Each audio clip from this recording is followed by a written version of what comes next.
In 1983, Congress made a quiet change to Social Security that almost nobody noticed at the time. They added a tax on benefits, but only for high earners, they said. Only if your income exceeded $25,000 a year. Less than 1 in 10 retirees would ever feel it. 40 years later, more than 1 in 2 Social Security recipients pay that tax. Not because the rule changed, because the threshold never moved and everything else did. That pattern is exactly what makes a new proposal worth understanding right now. Congress is debating a hard cap on Social Security benefits, $50,000 a year for individuals, $100,000 for married couples. Less than 2% of retirees today collect anywhere near that. The average benefit sits just under $25,000. So the natural reaction is to move on. This doesn't apply to you. But that's the same thing people thought in 1983. The specific dollar amount of the cap is almost beside the point. What matters is the mechanism being introduced. And that mechanism has a documented history of expanding well beyond whoever it was originally aimed at. That's what this video is about. Because if you're building a retirement plan around your projected Social Security benefit, and you don't understand how this kind of policy behaves over time, you are planning around a contract that can be rewritten before you ever collect. My name is Alex, and if you've ever looked at your Social Security statement and treated that number as something you can actually count on, stay with this, because the fine print on that statement is changing. And I'm going to show you exactly how this cap breaks the original earnings-based contract, and how to pressure test your own retirement math against what comes next.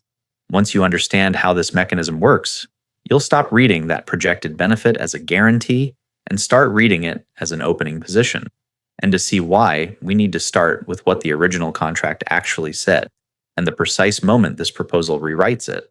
Most contracts have 2 sides. You hold up your end, the other party holds up theirs. That's the assumption baked into every retirement plan built around Social Security. But here's what almost nobody stops to examine. What exactly did the government promise, and is this proposal honoring that promise? To answer that, you need to understand what Social Security actually was when it was designed, not what people assume it is, what it actually was. Social Security was never framed as a welfare program. It was sold to the American public as insurance, earned insurance. You work, you contribute, your benefit reflects what you put in. That was the foundational logic. The program was deliberately structured so that higher earners received higher benefits, not dollar for dollar, but proportionally. The relationship between your contributions and your payout was the whole point. It was the reason working Americans accepted 40 years of payroll deductions without revolt. Currently, employees contribute 6.2% of every paycheck into the system, up to a wage base of $176,100 this year. Your employer matches that exactly. So across a full career, a high earner has contributed tens of thousands of dollars into a system with an explicit, legally structured promise attached, that their benefit would reflect their lifetime earnings record. That promise is what the cap quietly removes. Think about it this way. Imagine a pension fund that deducted the same percentage from every paycheck for 35 years, regardless of what you earned. Same rate, no exceptions. But then, at retirement, it told the highest contributors that their monthly check was capped, that everything above a fixed ceiling simply disappears. The deductions kept coming. The proportional return did not. That is the mechanical reality of this proposal. The contribution side stays completely untouched. The payout side gets a hard ceiling installed, and the gap between what a high earner paid in and what they're permitted to collect back grows wider the more successfully they plan. Now you're probably thinking, okay, but Social Security was always progressive. Lower earners get back a higher percentage of their contributions than higher earners do. That's true, and it always has been. The benefit formula has 3 tiers built into it, deliberately designed to replace a larger share of income for people who earn less. Nobody is pretending the system was ever a perfect one-for-one return, but there is a significant difference between progressive and capped. Progressive means the return ratio varies. Capped means the return stops entirely above a fixed line. Those are not the same thing. One is a sliding scale. The other is a wall. Here's the math on what that wall actually does. Take someone currently on track to collect a projected benefit of around $61,000 a year at age 70. Under the proposed cap, they collect $50,000. The $11,000 annual difference sounds manageable in isolation. stretched across a 20-year retirement that is $220,000. Gone. As a benefit, they spent 35 years of payroll contributions. And here is the part that tends to land quietly, but hit hard. That same person paid into the system at the full rate the entire time. Every dollar they earned up to the wage base was taxed. No ceiling on the contribution side, a strict ceiling on the benefit side. The machine accepted every quarter they fed it. It just decided, somewhere along the way, that the payout rules were different from the rules printed on the front. That is the contract being rewritten, not the dollar amount, the underlying logic of what the program is. And that shift matters far beyond the small percentage of people it touches today, because a cap that sits at $50,000 this year does not have to stay at $50,000.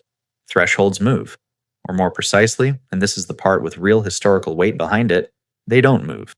They stay exactly where they are, while everything around them changes. And we know this not as a theory, but as a documented pattern. We have seen this mountain before, and we know exactly how it grows.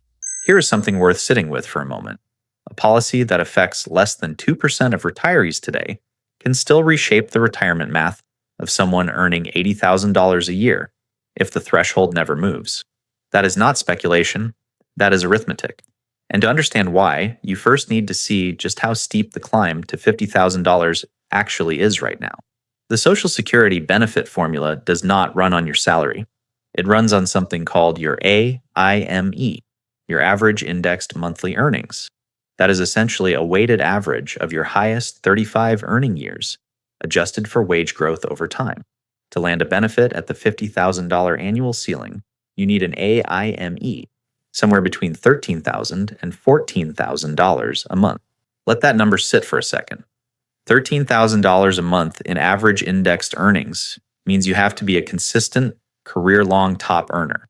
Not a good year here and there, not a promotion in your 50s.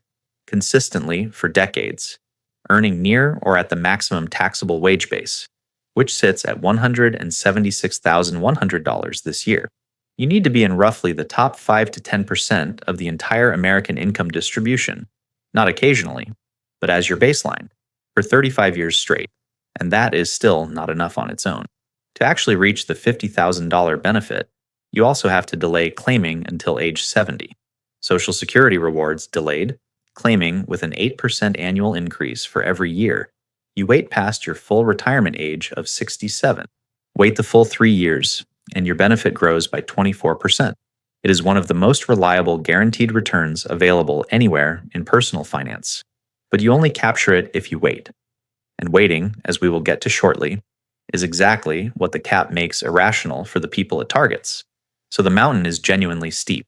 Top 5 to 10% income, 35 years of consistent high earnings, delayed claiming to 70. All three conditions have to be met simultaneously. That is why fewer than 2% of individual retirees currently collect anywhere near this ceiling. Now you're probably thinking, so what? If the bar is that high, why does this matter to anyone outside that 2%? Because the bar does not stay where Congress sets it. Here is the mechanical reality. The $50,000 cap, as currently written, is not automatically indexed to wage growth. It may be tied to standard inflation, or it may not be adjusted at all. Either way, there is a growing gap between where the threshold sits and where average benefits are naturally heading. Social Security benefits do not stand still. They track wage growth over time through the indexing formula built into the AIME calculation. As wages across the economy rise, average benefits rise with them. A threshold that feels distant today becomes less distant every year, not because the rules changed, but because the underlying numbers kept moving while the ceiling did not. Run that forward 25 years. Benefits drift upward with wage growth. The cap stays flat, or moves only with inflation, which historically runs below wage growth. The gap between the ceiling and the average benefit slowly closes. The population affected by the cap silently expands, not through legislation, not through a vote, just through time and arithmetic. This is not a hypothetical mechanism being invented to make a policy sound dangerous. It is a documented pattern with a clear historical record behind it, and that record does not come from economic modeling or think tank projections. It comes from a specific set of decisions Congress made in 1983 and again in 1993. Decisions that were sold, at the time, with the exact same language being used today: targeted, limited, affecting only the wealthiest retirees. We have seen this movie before, and we know precisely how it ends, because we are already living in the third act of the last time it ran. There is a particular kind of policy risk that never shows up in the headline. It does not arrive with a press release or a vote. It just accumulates, quietly, while nobody is paying attention. And by the time most people notice it, the damage is already decades deep. What Congress did in 1983 is the clearest example of this pattern in American retirement history, and it maps onto the current proposal with uncomfortable precision. To understand what happened, you need to go back to the problem Congress was trying to solve. Social Security was in genuine crisis. The trust fund was weeks away from insolvency. Benefit checks were at risk of going out late. The political pressure to act was enormous. And act they did, passing a sweeping set of reforms in 1983 that stabilized the system. One piece of those reforms was new. For the first time in the program's history, Social Security benefits would be subject to federal income tax. But only, Congress was careful to say, for the wealthiest retirees. If your combined income exceeded $25,000 as an individual, up to 50% of your benefit became taxable. The threshold for married couples was $32,000. At the time, those numbers felt safely distant for most retirees. The average benefit in 1983 was around $460 a month. The tax was genuinely targeted. Fewer than 1 in 10 recipients fell above the threshold. Congress presented it as a precision instrument, a small adjustment affecting a narrow slice of high-income retirees, not a structural change to the program for everyone else. Then 1993 arrived. A second tier was added. If your combined income exceeded $34,000 as an individual, up to 85% of your benefit became taxable. Again, the framing was familiar: targeted, reasonable, limited to those who could absorb it. Here's the part that should give you pause. Congress never indexed either threshold for inflation. Not in 1983. Not in 1993. Not once in the 4 decades since. The $25,000 threshold that applied to a narrow slice of retirees in 1983 is the same $25,000 threshold that applies today. The number did not move. Everything else did. Wages grew. Benefits grew with them. Inflation pushed retirees with modest fixed incomes above thresholds that were never designed to reach them. A retired teacher collecting a pension and a Social Security benefit. A former logistics manager with a small IRA distribution. People, nowhere near the income profile Congress described in 1983, found themselves subject to a tax that was explicitly sold as applying only to the wealthy. Today, more than half of all Social Security recipients pay federal income tax on their benefits, 50%, from fewer than 10% in 1983 to more than 50% today, not because the law changed, but because the threshold stayed frozen while the country's income levels kept moving. That is bracket creep. And it did not require a single additional vote to happen. What started as a targeted tax on a narrow group became, through pure mathematical drift, a tax on the average American retiree. The mechanism was not dramatic. It was invisible, a fixed number in a world where nothing else stays fixed. Now look at the $50,000 cap through that same lens. If it passes without automatic indexing to wage growth, and the current proposal does not include that indexing, the same process begins again. Benefits drift upward over time. The cap stays anchored. The population it affects silently expands, not through legislation, not through debate, just through the passage of time and the compounding arithmetic of wages rising while the ceiling does not. 25 years from now, the retiree sitting above the $50,000 cap may not be the top earner anyone pictured in the original proposal. They may simply be someone who worked a full career, saved consistently, and delayed claiming because every financial planner they ever spoke to told them that was the smart move. And that brings us directly to the behavioral problem buried inside this proposal. Because when you introduce a hard ceiling into a system built around incentives to wait, the rational response, for the people most affected, is not to keep waiting. It is to stop. Every policy produces a second story. The first story is what the policy intends. The second story is what people actually do when the policy arrives. And those two stories almost never match, because the people writing the policy are thinking about the system while the people living under it are thinking about their own situation. That gap between intention and behavior is where most well-designed policies quietly fall apart. There is a name for this. Economists call it the Cobra Effect. The origin comes from colonial India, when the British government in Delhi decided it had a snake problem. Too many cobras. So they did what governments do. They created an incentive, a cash bounty for every dead cobra brought in. Straightforward enough. Except that locals, being resourceful, quickly realized they could breed cobras, kill them on demand, and collect the bounty indefinitely. When the government eventually caught on and canceled the program, the breeders released their stock. Delhi ended up with more cobras than it started with. The policy was logical. The behavior it produced was the opposite of the intended result, and the government never saw it coming because it was focused on the problem, not on how rational people would respond to the solution. The $50,000 cap has the same structural flaw. Right now, Social Security does something genuinely unusual in the world of personal finance. It pays you to wait. For every year you delay claiming past your full retirement age of 67, your benefit increases by 8%, guaranteed with no market risk attached. Wait from 67 to 70, and your monthly benefit grows by 24%. For a high earner, that difference can be worth tens of thousands of dollars in additional annual income. Every credible financial planner in the country tells high earners the same thing. If you can afford to wait, wait. The cap does not just complicate that advice, it reverses it entirely. Here is the math. Take someone currently on track for a projected benefit of $61,000 a year if they delay until 70. Under the proposed cap, they collect $50,000. The $11,000 annual difference they worked 3 extra years to earn simply disappears. Now run the alternative. They claim at 62 instead, accepting the standard 30% reduction for early claiming. Their annual benefit drops to around $42,000, comfortably under the cap with nothing cut, and they collect 8 additional years of checks before a 70-year-old claimant receives a single payment. 8 years of checks at $42,000 a year is $336,000 collected before the delayed claimant starts the clock.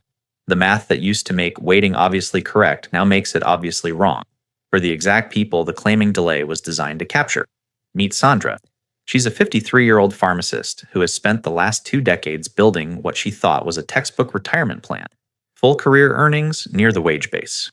A 401k, that is her employer retirement account, is in good shape. A clear intention to delay Social Security to 70 to maximize her guaranteed income floor. Under the current rules, her projected benefit at 70 sits at around $62,000 a year. Under the proposed cap, she collects $50,000.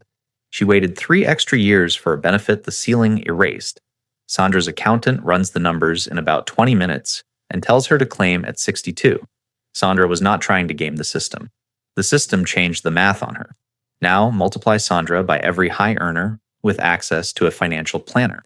And that demographic has nearly universal access to one: CPAs, retirement attorneys, fee-only advisors. Every threshold Congress creates becomes an optimization target for this group within months of passing.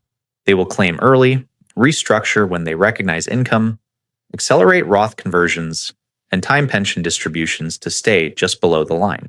The projected trust fund savings on which the proposal is built assume people keep behaving the way they currently behave. They will not. And the analysts who study this are fairly direct about what that means for the numbers. The government's projected savings are likely overstated in ways that will only become visible years after the policy takes effect, which raises a question that goes beyond the math entirely, because a policy that may not close the gap it was designed to close still does something consequential. It sets a precedent. And in Washington, precedent has a way of becoming the most important number in the room. Washington has a saying that never makes it into the official press releases. The first cut is always the hardest to pass. Every cut after that is easier. It sounds cynical. But if you trace the legislative history of almost any major entitlement reform, the pattern holds. The first breach of a principle is the one that requires the most political effort. Once the breach exists, the argument shifts from whether it can be done to how far it can go. That is the stakes hiding inside this proposal, not the $50,000 number, the template. Here is what the template actually establishes. If this cap passes in its current form, Congress will have formally accepted the following logic. It is permissible to reduce the benefits of a specific class of contributors without reducing the mandatory taxes those same contributors pay into the system. The contribution obligation stays intact. The return on that contribution gets legislatively capped. Once that logic survives a vote, it does not stay confined to the top 2%. It becomes the available tool for the next round of negotiations, and the round after that. A fiscal attorney who analyzed this proposal made the observation plainly. The question is no longer whether Social Security benefits can be cut for a defined group of contributors. That question gets answered the moment the cap passes. The only question left is how low the ceiling can go the next time the trust fund needs shoring up. That is political incrementalism. And it has a documented record in this program specifically. But beyond the political mechanics, there is a deeper identity question being decided here, one that rarely gets named directly in the coverage. For 90 years, Social Security has functioned as an earnings-based insurance program. The word insurance matters. Insurance has a traceable relationship between what you pay in and what you collect back. It is not perfectly proportional. The benefit formula has always been tilted to replace a higher share of income for lower earners. But the relationship exists. Your contributions drive your benefit. That link is the program's foundational logic. This proposal serves to link to a fixed dollar amount. Above $50,000, additional contributions produce zero additional benefit. The system stops functioning as insurance and starts functioning as a transfer mechanism, collecting without limit on the contribution side, distributing with a hard cap on the benefit side. Whether you believe that is fair or not is a values question, and reasonable people land in different places on it. But economists across the political spectrum broadly agree on what it is. It is a categorical change to the program's identity, not a tweak, not an adjustment, a redefinition. To see what that redefinition looks like in practice, consider two people. Marcus is a 51-year-old civil engineer. His wife, Diane, is a controller at a mid-sized manufacturing company. Both have spent their careers earning well, contributing at or near the maximum wage base, and building a retirement plan around the stated rules of a system they paid into for 3 decades. Their combined projected benefit at full retirement age sits at around $94,000 a year. Under the proposed couples cap of $100,000, they are fine for now. But if Marcus executes the strategy every financial planner would currently recommend and delays it to $70,000, his individual benefit climbs above $63,000. He has now accidentally crossed the $50,000 individual limit, not because he earned more, not because the rules warned him, but because he followed the advice the system itself was designed to encourage. The cap takes a decision that was financially optimal under the existing contract and makes it a mistake. Marcus and Diane did not misread the system. The system changed the answer after they had already built their lives around the question. That is the real cost of redefining what the program is for, not just the dollars lost by the people directly affected today. The erosion of the foundational assumption that the rules you plan around will still be the rules when you arrive. And that brings us to the only thing that actually remains in your control, not which way this proposal goes, but how you position yourself so that the answer matters less than it does right now. Here's what this all comes down to. Social Security was built as a contract. You contribute across a career, and the benefit reflects what you put in. That contract is being renegotiated, not loudly, not all at once, but through mechanisms that have a clear historical record of expanding quietly over time. The bracket creep pattern is not a theory. It already happened. A threshold sold as targeting the top 10% eventually reached more than half of all recipients. The same arithmetic is built into this proposal. The behavioral response is not a theory either. When you cap the reward for waiting, rational people stop waiting. The projected savings assume they won't. They will. And once the legal template exists, benefits reduced for a defined class of contributors without touching their contribution obligation, the boundary of who qualifies as that class tends to move in one direction. So here is what to do with that. Run your retirement math twice. Once with your full projected benefit. Once with a $50,000 ceiling. The gap between those two numbers is your actual policy risk. Look at your claiming strategy with fresh eyes, and build as much of your income base outside the system as you can, in Roth accounts and taxable investments, because those do not come with a congressional adjustment attached. The deeper question worth sitting with is this. If the link between contributions and benefits can be broken at $50,000 today, What is the principle that stops it from being broken at $40,000 in the next negotiation? Nobody has answered that cleanly. And the people designing their retirement plans right now deserve to know that the answer does not yet exist.